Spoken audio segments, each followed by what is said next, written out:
Hello guys, hello बच्चों। तो आज हम लोग एक नए चैप्टर से शुरुआत करते हैं और हमारा चैप्टर है आज का ऑल्टरनेटिंग करंट। क्या है? Alternating current. तो इसको बिल्कुल हम लोग जीरो से स्टार्ट करते हैं, सारी बेसिक चीज़ों को समझते हैं, उसके बाद फिर चैप्टर में हम लोग आगे बढ़ते हैं। तो पहला हमारा टॉपिक है ऑल्टरनेटिंग करंट। क्या है ऑल्टरनेटिंग करंट? एक्चुअली में है क्या, इसे ऑल्टरनेटिंग करंट क्यों कहते हैं ये समझना होगा हमें कि ऑल्टरनेटिंग करंट को ऑल्टरनेटिंग करंट क्यों कहते हैं। कहने का मतलब क्या है, वो करंट जिसका मैग्नीट्यूड जीरो से मैक्सिमम होता रहे और उसकी डायरेक्शन क्या है, पीरियडिकली रिवर्स हो जाए, उस करंट को हम लोग क्या कहते हैं, ऑल्टरनेटिंग करंट कहते हैं। अब थोड़ा सा इसको अगर थ्योरी से समझे हम लोग, तो जैसे मैं लिखूं I is equal to I not sine omega T for an example. मैंने ये एक इक्वेशन लिखी हुई है, अभी इसको भी थोड़ा सा प्रूव करके दिखाएंगे कि ये एक्चुअली में आती कहां से। पहले इस बात को समझिए, मैंने क्या लिखा, I is equal to I not sine omega T. ये जो आई नॉट है ये पीक वैल्यू है। अभी समझते हैं डायग्राम से कि ये पीक वैल्यू क्यों है, और ये जो आई है हमारा ये आरएमएस वैल्यू है। ये क्या है, करंट का आरएमएस वैल्यू। ये सारे टर्म अभी आगे चल के हम लोग समझेंगे। देखिए, अगर जैसा कि अगर हम लोगों ने पढ़ा है साइन के बारे में, तो साइन का ग्राफ अगर देखें, फॉर एन एग्जांपल साइन का ग्राफ देखें, ये हमारा कुछ इस तरह का साइन का ग्राफ होता है। ये 0 होता है, यहाँ पे π/2 होता है, यहाँ पे पाई होता है, यहाँ पे 3π/2 होता है, और ये 2π होता है।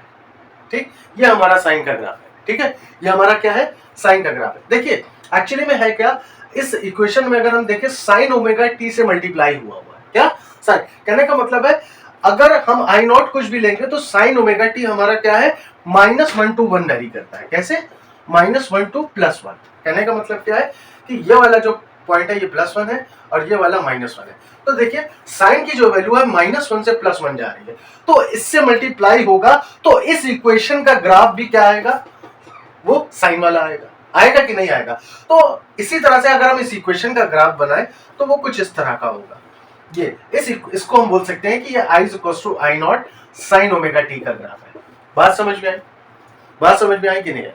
हाँ, तो ऑल्टरनेटिंग करंट के बारे में समझ में आया कि I equals to I not sine omega T actually में है क्या, ये आया कहां से।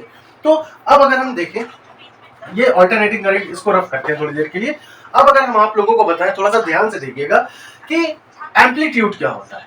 क्या एम्पलीट्यूड, क्या देखो एम्पलीट्यूड क्या है, मैक्सिमम वैल्यू, क्या बोथ आइदर डायरेक्शन। कहने का मतलब क्या है, दोनों तरफ जो मैक्सिमम वैल्यू है ये एम्पलीट्यूड होता है। ये क्या होता है, एम्पलीट्यूड होता है। कहने का मतलब क्या है, और इसी को अगर ये curve I equals to I not sine omega T का अगर ये ग्राफ है, तो ये जो वैल्यू है ये पीक वैल्यू, ये हमारी आई नॉट है, और दोनों साइड पे जो मैक्सिमम वैल्यू होगी यही हमारा एम्पलीट्यूड होगा। ऑल्टरनेटिंग करंट में क्या होगा, एम्पलीट्यूड।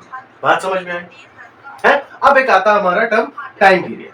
क्या टाइम पीरियड क्या होता है, टाइम पीरियड क्या होता है? देखिए टाइम पीरियड के बारे में अगर हम बताएं तो एक साइकिल को कंप्लीट होने में जो भी टाइम लगेगा वो हमारा ऑल्टरनेटिंग करंट का टाइम पीरियड कहलाएगा।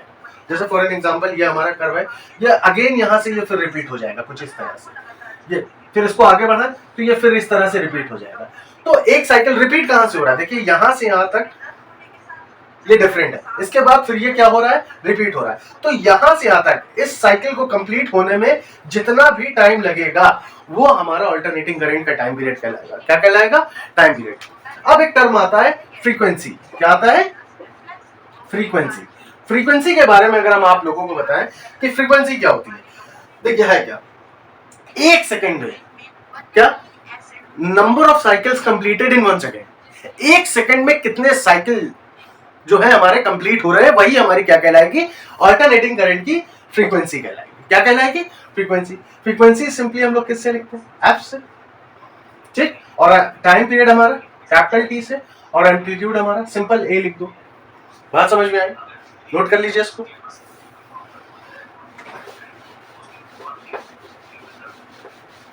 अब देखिए, अब हमारा अगला टॉपिक क्या है। अब हम अगला टॉपिक के बारे में अगर हम बात करें तो पहले थोड़ा सा हम समझेंगे कि ऑल्टरनेटिंग करंट प्रोड्यूस कैसे होती है। बात इसको इस पे समझते हैं।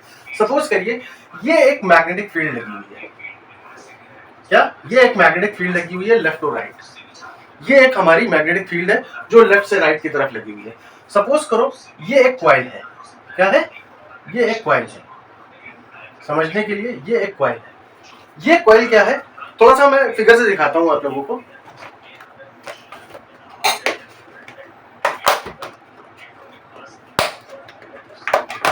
देखिए देखिए थोड़ा सा ये दिखाता हूं, इसको कॉइल समझिए। ये कॉइल अभी ऐसे रखी है, ठीक, ये कॉइल रखी है। और थोड़ा सा मैं फ्लक्स, एक्चुअली मैं ये बताऊं फ्लक्स के बारे में कि फ्लक्स क्या होता है। फ्लक्स को बोलते हैं हम लोग बी डॉट ए, क्या बोलते हैं, वेक्टर बी डॉट ए, ये हमारा फ्लक्स है ना। और अगर इसको थोड़ा सा सॉल्व करें तो फाई इज इक्वल टू हमारा क्या हो जाएगा, बी ए कॉस थीटा, क्या हो जाएगा, B A cos theta. Theta क्या है, the angle between normal to the coil to the magnetic field. कहने का मतलब क्या है, अगर हमारा ये कॉइल कुछ इस तरह का रखा हुआ है, इसमें नॉर्मल ये ड्रॉ किया, ये नॉर्मल ड्रॉ किया, और मैग्नेटिक फील्ड क्या है, लेफ्ट टू राइट लगी हुई है, तो मैग्नेटिक फील्ड और नॉर्मल के बीच का एंगल क्या है, ये थीटा, तो ये अभी क्या है 90 है। तो मतलब अगर कॉइल जो है, कॉइल अगर पैरेलल रखी है मैग्नेटिक फील्ड के, देखिए पैरेलल रखी हुई है, तो थीटा हमारा क्या हो जाएगा, 90 हो जाएगा, तो फ्लक्स हमारा क्या हो जाएगा, 0 हो जाएगा। Phi is equal to B A cos 90 रखेंगे, फ्लक्स हमारा क्या हो जाएगा, 0 हो जाएगा। अगर इसी कॉइल को हम रोटेट कर दें और मैग्नेटिक फील्ड के परपेंडिकुलर कर दें, क्या कर दें, मैग्नेटिक फील्ड के परपेंडिकुलर कर दें, तो इस कॉइल पे नॉर्मल हमारी आ गई ये, जो कि मैग्नेटिक फील्ड के क्या है, पैरेलल है, मैग्नेटिक फील्ड के पैरेलल है, और मैग्नेटिक फील्ड के साथ इसका नॉर्मल का एंगल कितना है, थीटा कितना है, 0, तो फ्लक्स हमारा क्या हो जाएगा, बी ए cos 0, और cos 0 की वैल्यू होती है 1, तो फ्लक्स हमारा क्या आ गया, बी ए आ गया। अब एक बात और समझिएगा, क्या, अब इसी तरह से अगर हम इस कॉइल को, इस मैग्नेटिक फील्ड जो इस डायरेक्शन लेफ्ट टू राइट लगी हुई है, इसको रोटेट करने लगे, क्या करने लगे, कंटिन्यूअसली रोटेट करने लगे। अगर हम कंटिन्यूअसली इस कॉइल को फ्लक्स में रोटेट करेंगे, मैग्नेटिक फील्ड में रोटेट करेंगे, तो इसके फ्लक्स में क्या आएगा, चेंज आएगा, क्या आएगा, फ्लक्स में चेंज आएगा। और इस फ्लक्स में चेंज की वजह से जो है इस कॉइल में एक ईएमएफ इंड्यूस्ड हो जाएगा, क्या इंड्यूस्ड हो जाएगा, ईएमएफ इंड्यूस्ड हो जाएगा। और वही ईएमएफ क्या करेगा, इसमें एक करंट को इंड्यूस्ड करा देगा, उस करंट को हम लोग क्या कहते हैं, ऑल्टरनेटिंग करंट कहते हैं। बात समझ में आई, क्या, उसी करंट को हम लोग क्या कहते हैं, ऑल्टरनेटिंग करंट कहते हैं। अगर मैं आप लोगों को थोड़ा सा दिखाऊं, देखिएगा कि ये इक्वेशन आई कहां से, कि I is equal to I not sine omega T वाली ये जो इक्वेशन है, ये आई कहां से, देखिए आई क्या, जैसे मैंने कहा कि जो ईएमएफ होता है, है ना, ईएमएफ क्या होता है, EMF is equal to minus का d phi by d t, क्या, माइनस का d phi by d t. कहने का मतलब क्या है, the rate of change of flux, क्या, the rate of change of flux is equal to the induced EMF, क्या, the rate of change, rate का लगा हुआ है तो टाइम से डिवाइड करना है, सिंपल सी बात है, मैं पहले वीडियो में बता चुका हूं। The rate of change of flux, the negative sign के साथ, the negative sign rate of change of flux is equal to the EMF. अच्छा, E is equal to minus का d phi by d t, और phi is equal to मैंने क्या बताया, B dot A, क्या बताया, बी डॉट ए, और phi is equal to यहां से क्या हो जाएगा, बी ए कॉस थीटा, क्या हो जाएगा, बी ए कॉस थीटा। इसकी वैल्यू पुट कर दें तो E is equal to minus का d by d t B A cos theta, simple, ठीक, बी ए कॉस थीटा आ गया। तो ई इज इक्वल टू क्या आ गया, बी देखिए हमारे मैग्नेटिक फील्ड है जो कि कांस्टेंट है, चेंज नहीं होने वाली है, एरिया ऑफ द लूप वो भी कांस्टेंट है, चेंज नहीं होने वाला, उसको डिफरेंशिएशन से बाहर ले लेंगे क्योंकि कांस्टेंट है, तो बी ए बाहर आ जाएगा, और D by d t cos theta. अब हम इसको क्या करेंगे, अब देखो यहाँ पे थीटा के टर्म में कॉस को डिफरेंशिएट नहीं कर सकते क्योंकि विद रिस्पेक्ट टू 2 हमें डिफरेंशिएट करना है, तो थीटा की वैल्यू यहाँ से निकाल देंगे, वो क्या होती है, ओमेगा टी, क्या होती है, ओमेगा टी। तो ई इज इक्वल टू हमारा क्या आ गया, माइनस का b a d by d t cos omega t, क्या, कॉस ओमेगा टी का डिफरेंशिएशन करेंगे, वो हमारा आ जाएगा माइनस का साइन ओमेगा टी, फिर ओमेगा टी का करेंगे तो वो ओमेगा आ जाएगा, तो ये माइनस माइनस क्या हो जाएगा, मल्टीप्लाई में प्लस हो जाएगा, तो ईएमएफ हमारा आ जाएगा बी ए ओमेगा साइन ओमेगा टी। देखिए ये हमारी इक्वेशन बनी, ठीक। अब अगर लूप में नंबर ऑफ टर्न्स n है तो सिंपली यहाँ n से मल्टीप्लाई कर देंगे, n b omega sine omega t. अब देखिएगा इस इक्वेशन को, देखिएगा ये इक्वेशन मैक्सिमम कब होगी, जब हमारा साइन मैक्सिमम होगा, क्योंकि यहाँ पे जितनी चीजें ये लिखी हुई है, ये जो जितनी चीजें हमारी लिखी हुई है, ये देखिए, ये है ना, इसका मल्टीप्लाई किससे है, साइन से, और साइन मैक्सिमम कब होता है, +1, कब होता है, जब हमारा ओमेगा टी क्या हो जाए 90 हो जाए, ओमेगा टी हमारा क्या हो जाए 90 हो जाए, तो साइन ओमेगा टी 90 होगा तो साइन 90 हमारा क्या हो जाएगा 1 हो जाएगा, तो हमारा ई क्या आ जाएगा एन बी ए ओमेगा, और इसी को हम लोग कहते हैं ई नॉट। ई नॉट मतलब peak value of EMF, EMF की पीक वैल्यू। अच्छा ई नॉट हमारा ये आ गया, अगर हम इसको यहाँ पे पुट कर दें तो हमारी इक्वेशन क्या आ गई, E is equal to E nought sine omega t, E is equal to E nought sine omega t. इसी के रिस्पेक्ट में हम आई की इक्वेशन लिख सकते हैं, वो हमारी आ जाएगी I not sine omega t, और वी हमारा आ जाएगा V nought sine omega t. बस ये याद रखिएगा, यहाँ जो आई नॉट है वो करंट की पीक वैल्यू है, यहाँ वी नॉट जो है वो पोटेंशियल वोल्टेज की पीक वैल्यू है, और ये जो ई नॉट है ये ईएमएफ की पीक वैल्यू है। नोट कर लीजिए।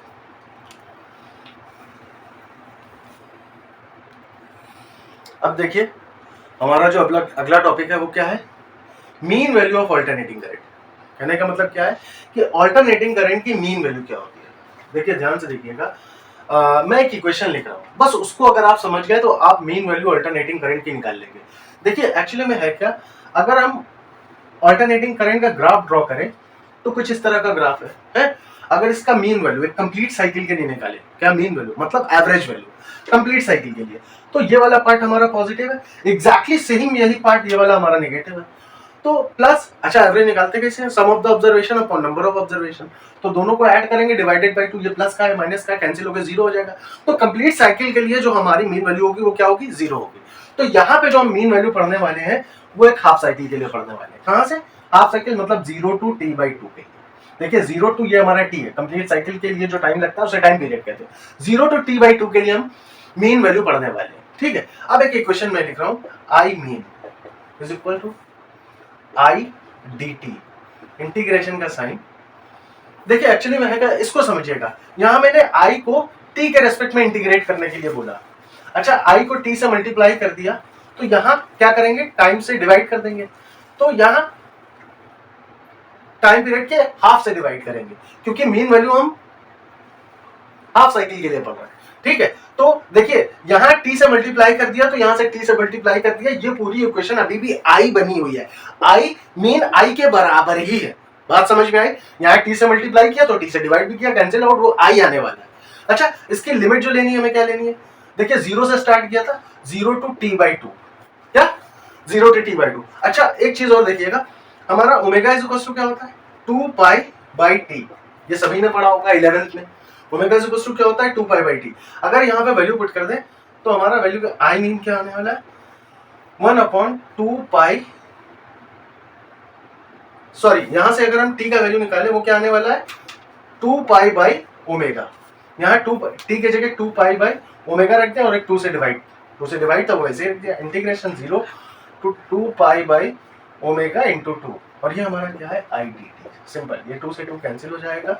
तो इक्वेशन हमारी आई मीन क्या हो जाएगी 1/ओमेगा, ऊपर चला जाएगा तो ओमेगा अपॉन पाई 0 to π/ओमेगा, ये हमारा आ गया। अच्छा आई हमारा क्या है आरएमएस वैल्यू, तो आई को हम क्या लिखेंगे I not sine omega t लिखेंगे dt, ठीक है, I not sine omega t dt लिखेंगे।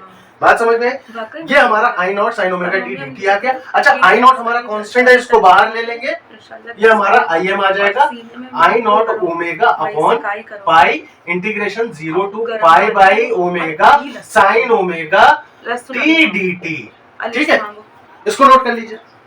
नहीं हाँ तो देखिएगा ये हमारा आई एम आ गया। अब हम साइन ओमेगा टी को टी के रेस्पेक्ट में इंटीग्रेट कर देंगे। सिंपली मैं यहां लिख रहा हूं क्या I m is equals to I not omega upon pi integration. अच्छा साइन ओमेगा टी का इंटीग्रेशन अगर हम लोग करेंगे सिंपली याद रखिएगा क्या होता है minus cos omega t upon omega, limit लगा देंगे हम लोग यहाँ से 0 to π/ओमेगा, ये लिमिट लगा देंगे, ठीक है, लिमिट लगा देंगे तो माइनस कॉस ओमेगा, ये 1/ओमेगा, इसको बाहर ले लेंगे, बाहर क्या लेना, ये देखिए यहाँ से ये कैंसिल होगा, तो आई मीन हमारा क्या आ जाएगा आई नॉट अपॉन पाई, और आ गया हमारा minus cos omega T 0 to π/ओमेगा। अब हम क्या करेंगे, अब जो लिमिट है हमारी upper limit minus lower limit लगा दीजिए, तो आई एम हमारा यहाँ से क्या आ जाएगा I naught upon pi minus cos omega into pi by omega t की जगह पाई बाई ओमेगा लगा दिया, minus lower limit cos omega into zero, ये हमने लिमिट लगा दी। अच्छा देखिए कॉस ओमेगा इंटू जीरो, ये कॉस जीरो हो जाएगा, इसकी वैल्यू क्या हो जाएगी 1 हो जाएगी। अब ओमेगा से ओमेगा कैंसिल, कॉस पाई यानी कि कॉस 180 की वैल्यू कितनी होती है -1 होती है। अच्छा देखिए यहां से -1 आया और यहां से -1 आया, तो -1 -2 हो जाएगा, इस -2 का मल्टीप्लाई माइनस से होगा तो ये क्या हो जाएगा +2 हो जाएगा, यानी कि आई मीन हमारा क्या आ गया 2i0 अपॉन पाई। ये नोट कर लीजिए क्या आ गया I mean 2i0 upon pi. पाई की वैल्यू यहां हमें 3.14 लेनी है, ध्यान रखिएगा। और आई नॉट हमारा क्या है, ये पीक वैल्यू ऑफ करंट है। एग्जैक्टली सेम यही इक्वेशन हम पोटेंशियल वोल्टेज के लिए लिख सकते हैं, Vm is equals to 2v0 upon pi, यही सेम। नोट कर लीजिए, नोट कर लीजिए।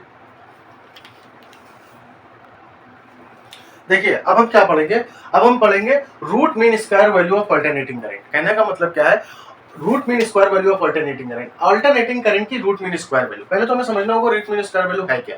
देखिए अगर मैं आप लोगों को बताऊं कि आई इक्वल्स टू हम लोग क्या लिखते हैं I not sine omega t, है ना। तो root mean square value of alternating current क्या है कि average average average value complete cycle के लिए एवरेज वैल्यू ऑफ दिस, इसका स्क्वायर रूट, इसका स्क्वायर रूट, वो हमारी क्या होती है आरएमएस वैल्यू होती है। करंट की अल्टरनेटिंग करंट की आरएमएस वैल्यू होती है। बात समझ में आई। अच्छा अगर इसको हम लिखना चाहें, देखिएगा बहुत ध्यान से देखिएगा, अगर रूट मीन स्क्वायर वैल्यू लिखना चाहें अगर हम लोग, तो आई बार स्क्वायर लगा दें is equals to I square dt, simple.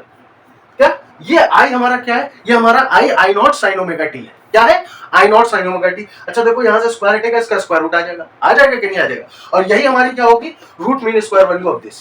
बात समझ में आई। तो देखिए हमने आई स्क्वायर को टी से मल्टीप्लाई किया, तो क्या करेंगे इंटीग्रेशन का अगर साइन लगाए तो क्या टी से डिवाइड कर दिया। एक्चुअली में है क्या, रूट मीन स्क्वायर वैल्यू जो हम पढ़ते हैं वो एक कंप्लीट साइकिल के लिए पढ़ते हैं।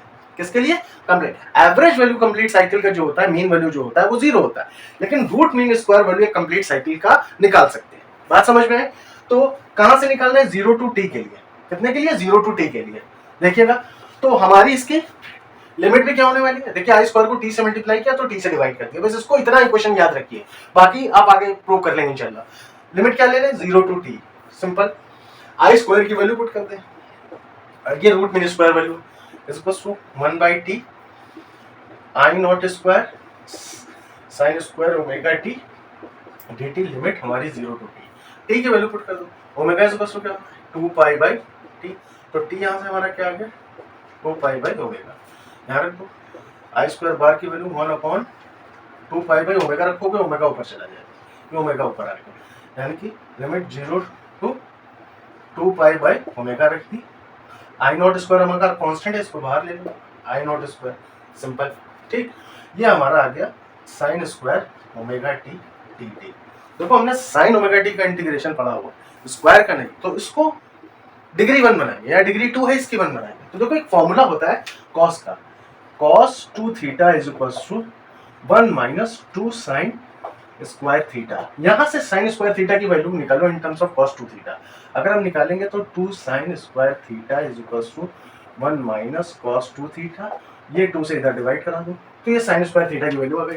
यानी कि यहां अगर हम साइन स्क्वायर ओमेगा टी की वैल्यू रखें तो I bar square equal to I not square omega upon 2 pi integration 0 to 2 pi by omega 1 minus cos 2 omega t upon 2 dt।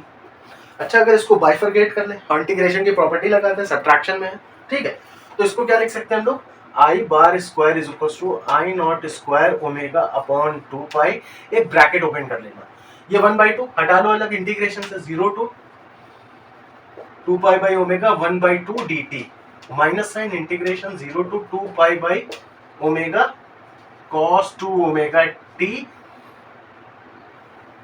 और इसका 1/2 यहां आ रही है, और ये dt, सिंपल। बात समझ में। इसी इक्वेशन को मैं यहां लिख रहा हूं, इसी इक्वेशन को मैं यहां लिख रहा हूं, नीचे सॉल्व कर दूंगा। ये थोड़ा सा इसको सेपरेट कर देते हैं, ये कुछ इस तरह से मैंने सेपरेट कर दिया, ठीक है। क्या इक्वेशन आई है, I bar square equal to I not square omega upon 2 pi integration कितना है 1/2 बाहर ले लो 1 dt 0 to 2 pi by omega minus 1/2 integration cos 2 omega t dt। ये इसको भी सेपरेट कर देते हैं, limit 0 to 2 pi by omega. देखो 1 का integration with respect to t करो तो वो टी आने वाला, ठीक। यानी से यहाँ से आई स्क्वायर बार की value I not square omega by 2 pi 1/2 T, और इसमें लिमिट लगा दोगे 0 to 2 पाई बाई ओमेगा। इसका integration T, upper limit minus lower limit, minus 1/2 cos 2 omega T का डिफरेंशिएशन करो, क्या आएगा? cos 2 ओमेगा टी का डिफरेंशिएशन सिंपल आएगा sin 2 omega T by 2 omega. क्या आएगा? sin 2 omega T by 2 omega. Limit लगा देंगे सिंपल यहाँ पे 0 to 2 पाई बाई ओमेगा। देखिए अब यहाँ ये ब्रैकेट ओपन किया था, इसको यहाँ क्लोज भी कर दो, ठीक। अब हमारा यहाँ इसकी वैल्यू अभी हम लग लिखते हैं आई बार स्क्वायर की आई नॉट स्क्वायर ओमेगा बाई 2 पाई, और यहाँ ब्रैकेट ओपन था 1/2 अपर लिमिट यानी कि 2 pi by omega, sorry omega, minus lower limit 0 लगा दो, ये आ गया, और माइनस 1/2 2 ओमेगा बाहर ले लो इंटू 1/2 ओमेगा, टी में लिमिट लगा दो तो sine 2 omega 2 pi by omega, minus t की जगह 0 लगा दो तो ये टर्म पूरा 0 हो जाएगा, तो साइन 0। सिंपल, ये मैंने कर दिया। अच्छा देखो ओमेगा से ये ओमेगा कैंसिल हो जाएगा, 2 2 जा 4 पाई, साइन पाई 2 पाई 3 पाई 4 पाई इन सब की वैल्यू क्या होती है? 0 होती है। तो ये टर्म हमारा 0 हो जाएगा, और साइन 0 ऑलरेडी 0 होता है, तो ये भी टर्म हमारा 0 हो जाएगा। तो ये ब्रैकेट पूरा 0 हो जाएगा, और 0 को मल्टीप्लाई से कराओगे तो ये भी 0 हो जाएगा। तो हमारे पास इतना पार्ट बचा है, ठीक। तो इसकी वैल्यू क्या आ गई? I square equal to I not square omega upon 2 pi, ये इसका multiply into 2 pi by 2 omega. याद है, देखिए पाई से पाई ये कैंसिल, ओमेगा से ओमेगा कैंसिल, और एक 2 से 2 कैंसिल। तो रूट मीन स्क्वायर वैल्यू क्या है हमारा? आई नॉट स्क्वायर अपॉन 2, ये आया। अब यहाँ से देखिए, इसको मैं यहाँ लिख रहा हूँ, देखिए यहाँ, तो इधर से स्क्वायर हटाओगे, इधर क्या हो जाएगा? स्क्वायर रूट लग जाएगा। तो ये हमारी आरएमएस वैल्यू क्या आ गई? आई नॉट अपॉन रूट 2। इधर से आप स्क्वायर हटाइए, इधर अंडर रूट लगाइए, आई नॉट स्क्वायर है, एक बाहर आ जाएगा और रूट 2 बच जाएगा। तो ये हमारी आरएमएस वैल्यू अल्टरनेटिंग करंट की आ गई। एग्जैक्टली सेम हम वोल्टेज की लिखेंगे, क्या लिखेंगे? V R M S is equals to V nought upon V. Note कर लीजिए। हाँ तो बच्चों, इसके अगले अल्टरनेटिंग करंट के जो आगे के टॉपिक है वो इंशाल्लाह आपको नेक्स्ट वीडियो में मिलेंगे। आप लोग अभी इतना वीडियो देखिए और इसको अच्छे से तैयार करिए, और ये सारी चीजें जितने भी मैं पढ़ाई, अगर आप ध्यान से कॉन्सेप्ट लगा के अगर आप पढ़ेंगे तो आपको हर एक चीज समझ में आएगी। और देखिए पढ़ाई के लिए कम से कम आप लोग, मेरा मानिए अगर आप 12 के बच्चे हैं तो कम से कम आपको 8-9 घंटे पढ़ना है, बात समझिए, ये ध्यान रखिएगा, है ना। तो पढ़ाई को आसान तरीके से करिए, लॉजिकली करिए, कॉन्सेप्ट क्लियर करिए, जो चीज़ आपको ना समझ में आए कमेंट करिए, उसका वीडियो बनाया जाएगा इंशाल्लाह। और मैं यही कहूँगा, आप लोग वीडियो तो देख रहे हैं, सब्सक्राइब करिए, लाइक करिए, शेयर करिए, कमेंट करिए, ज़्यादा से ज़्यादा वीडियो को समझ में आया। बाकी का नेक्स्ट, बाय बाय।